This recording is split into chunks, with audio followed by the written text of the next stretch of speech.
Hello guys. If you're already in the UK or you're planning to move to the UK and you're wondering, oh, what are the basic things you need to do once you arrive the UK, then this video is for you.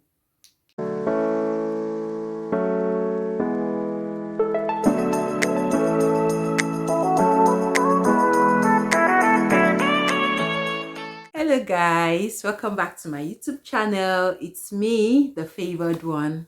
If today is the first time you're coming across this channel, please help me hit that red subscribe button and join us for amazing videos, amazing tips. In fact, you've got loads and loads of things to benefit from this channel.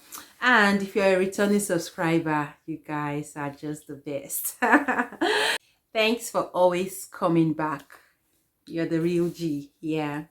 So today I'm going to be doing a quick one.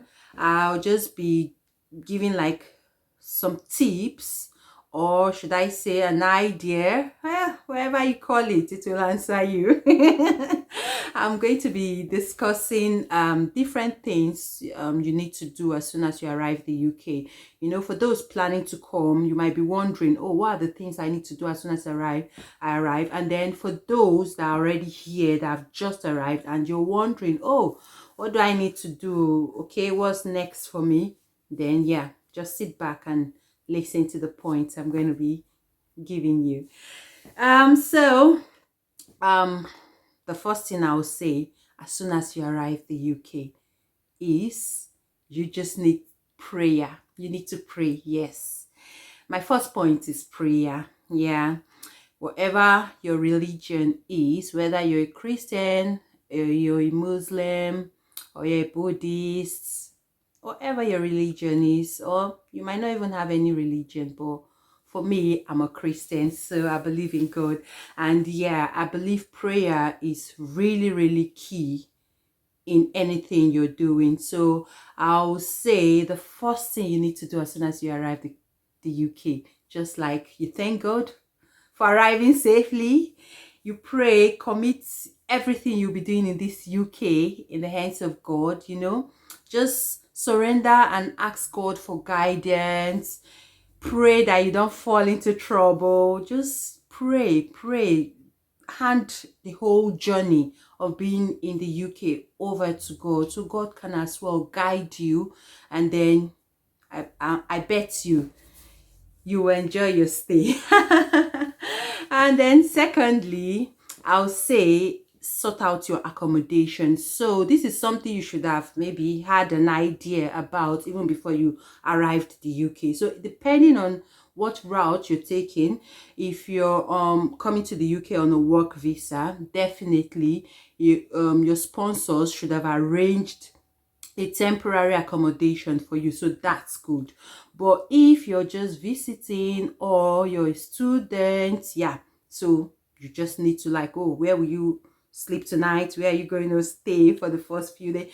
And you know, or if that, just like I said, it depends on the route you're coming to the UK, or the route you're taking. Yeah, so sort out your accommodation. If you're booking an Airbnb, then you should do that as soon as possible, even before you arrive if you can.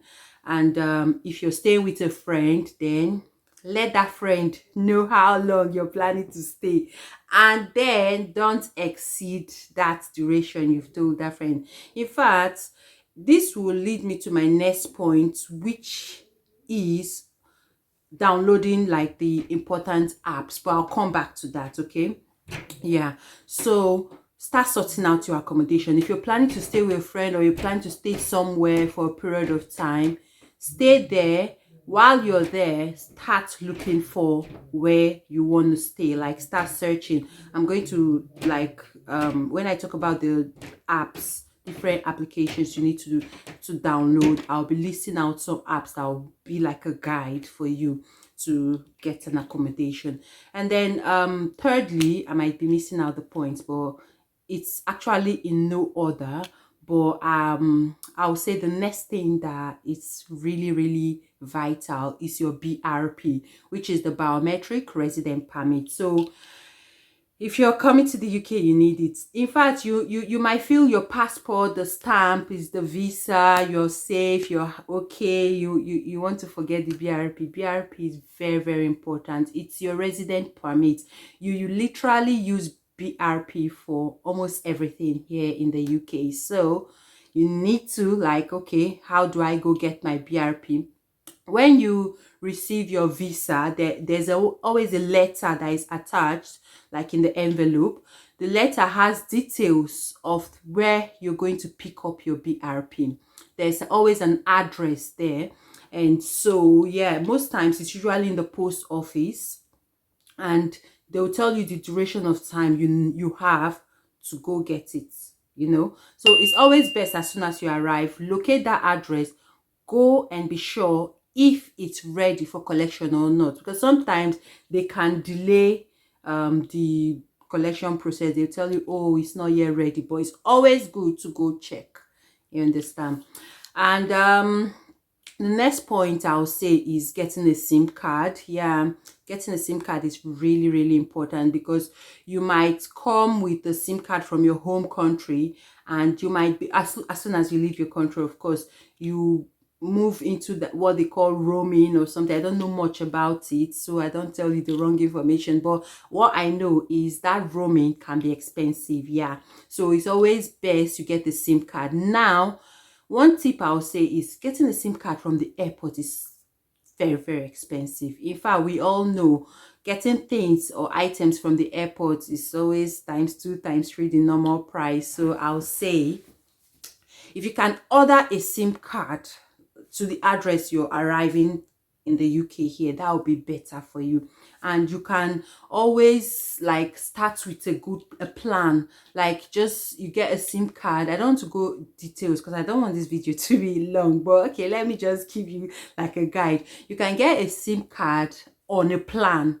For example, a £10 SIM, which will come with maybe free calls, free text, and some gigabytes as well. So that's like a good plan. Don't just buy a SIM card and then pay as you go, because the UK is not like our country. I know I'm from Nigeria, so it's not like Nigeria where you buy a recharge card. Oh, I need to make a call, then you recharge the phone. No, it's different. Here, it's best to buy your SIM card on a plan. You understand? So our advice, get a SIM card on a plan where you can have some gigabytes for browsing. You know, here you need the internet for almost everything. You understand? Yeah, so getting a SIM card is that important. There are different networks here. We've got the EE, we've got Vodafone, we've got Tree, and loads and loads of them, so I will not be going into details. So yeah, the next thing I'll say again is to locate where your workplace is, or where your school is. So for those that are students, the students coming in, you can try and just locate, oh, where is my university located? You can just try and locate that place. And then if you're here on the work visa, of course, it's also nice to know, oh, where this is the location of where I'll be working and all of that. It's actually like a tip, I'll say, something that I feel will benefit you.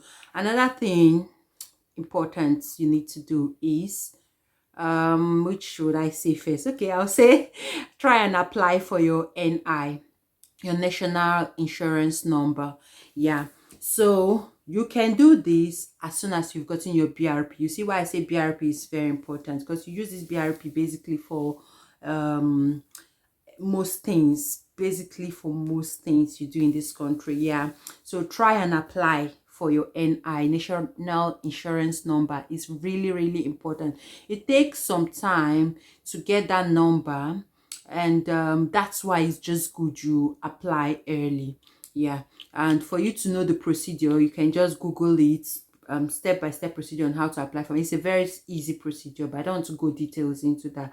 Yeah, but you can Google it and you see the steps on how you apply for your national insurance number, because you'll be needing that number even for your work, for your school, for a lot of things. Yeah, so it's something that I would say you should do.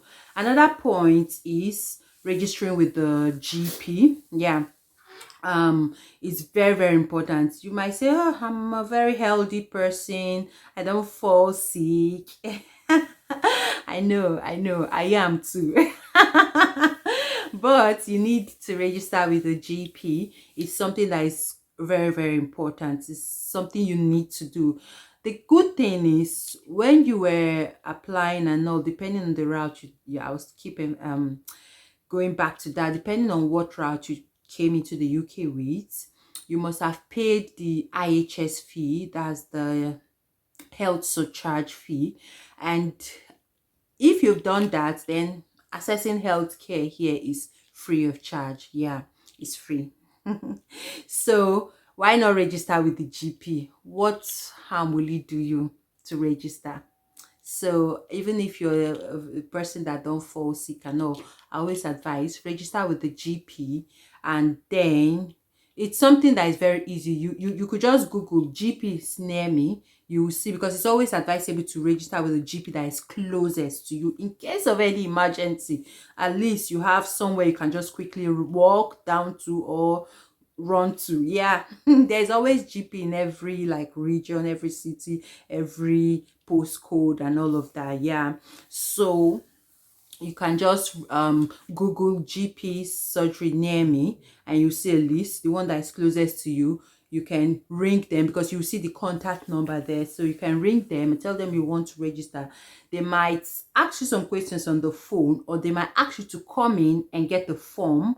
You fill the form, give it back to them, and that's it, you're registered. So GP here in the UK is more like your own like family doctor, I would say, or your personal doctor. So most times when you have like little health challenges, you go to the GP first, and they check you. And then if it's something that requires like admission or going to the hospital proper, then they refer you. So that's how it's done in this country. Yeah, so the tip is register with the GP. And another basic thing that I'm almost forgetting is for you to open a bank account. It's very important. There's no way you'll be coming to the UK and you're not planning to work, or you're not planning to earn. Except, well, you're just coming on the vacation and oh yeah, then you can forget about this tip. But if you're coming here to work, you're coming to earn, then it's important that you open a bank account, and it's very easy. So there are different types of bank accounts you can open. We've got the online banking, just like the Revolut, the Monzo, which is very, very easy and like one of the fastest, I would say. But I won't say it's 100% safe. That's my personal view, because there's no building where you say, okay, this is the bank. It's just an online banking. Yeah, so for some people, they are very comfortable with it. Why, for me personally, I'll say, even if you have an online bank, yes, subsequently you can open like one of the high street banks, one of the banks that have got a building, yeah, like the Barclays, Lloyds, Nationwide. They've got loads of them anyway. So yeah, opening a bank account, sorry, is very, very important.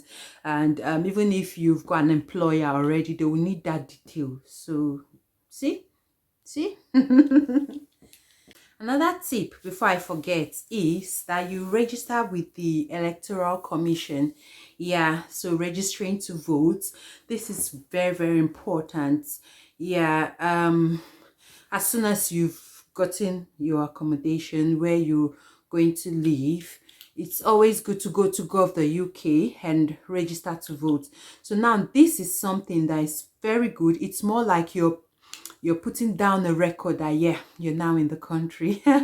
So now I will talk about the apps I was telling you about earlier. I mentioned earlier, yeah. So downloading the most important apps.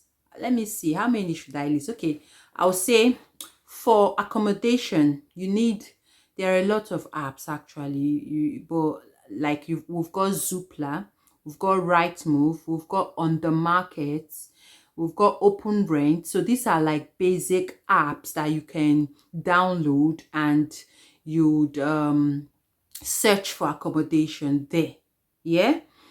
Yeah, you can search. It's you see, one thing I like with this place is everything is like planned, everything is detailed. It's not something that you'll be like, oh, how can I do this? No, no, no. It's something that you're seeing it. Okay, let's say you download the Zoopla, for example. You see what you need to do, except you can't read. So yeah, I don't know what to say.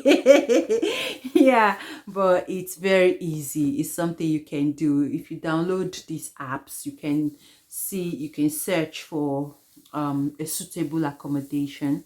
And another app that I would advise you to download if you don't already have one is the Google Map. You need the map because in this country, if you've watched my previous video, you will see one of the culture shocks that I experienced. It has to do with the map and all of that. So the map here is very, very accurate, and you need it, especially when you're a newbie. You're just new. Come on, you need it to find your way around. And which other app will I say? Yeah, I think that's basically, if I remember any other one, I might add it, I might write it on the screen. Yeah.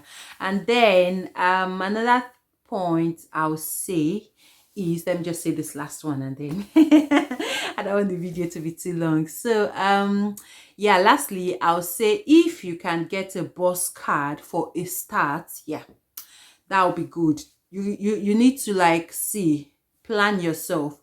How often will I be leaving the house? Are you going to work? Are you going to school? Then if you will be leaving the house 3, 4, 5 times a week, then it's advisable to just get a bus card. Depending on your region, there's always a bus card, and this helps you save on your transportation, because transportation is another big thing in this country. It can cost you a lot. So I would advise you get the bus card and ask questions. Yeah, ask questions. The people, there's an adage that one who asks questions don't get lost. So that's it. Ask questions, don't be shy. I always tell people that. So yeah, this will bring us to the end of this video. I don't want to bore you with long video, long talk and all of that. Right. If you have watched the video right up until this point, thank you, thank you, thank you. And please don't forget to subscribe. If you gained 1 or 2 from the video, hit the like button. And thank you. I'll see you in my next one. Bye.